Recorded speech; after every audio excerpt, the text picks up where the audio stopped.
J'ai demandé à ChatGPT quel était le signe le plus radin du zodiaque.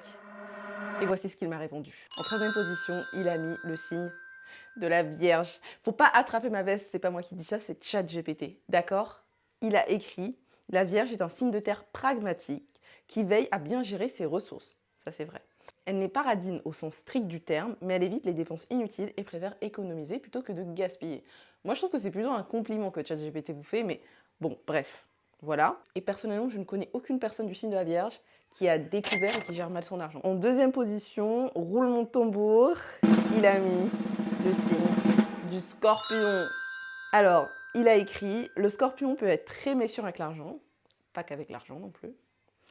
Il préfère garder le contrôle sur ses finances et ne donne sa confiance qu'avec le temps. Je suis pas vraiment d'accord. C'est pas parce qu'un signe est méfiant avec les autres et leurs intentions qu'il est radin.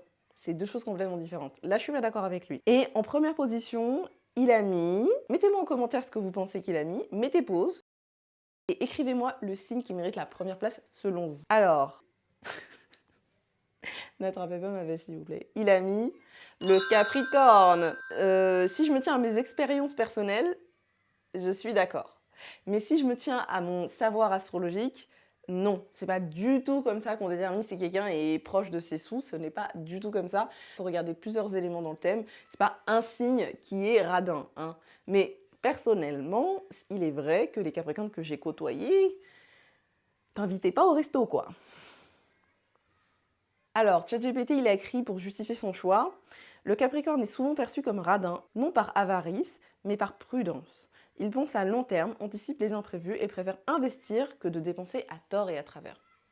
Moi, je trouve que c'est un compliment. Bref, on n'oublie pas qu'on ne juge pas sur le signe solaire, que ça ne signifie rien, qu'on fait ça pour le divertissement, que astrologiquement, il y a 1000 choses à regarder dans le thème pour déterminer ça. J'espère que ce classement ne vous aura pas trop déçu. Mettez-moi en commentaire votre classement et puis je vous dirai si ça se rapproche de mon classement, le classement d'une astrologue. Bye!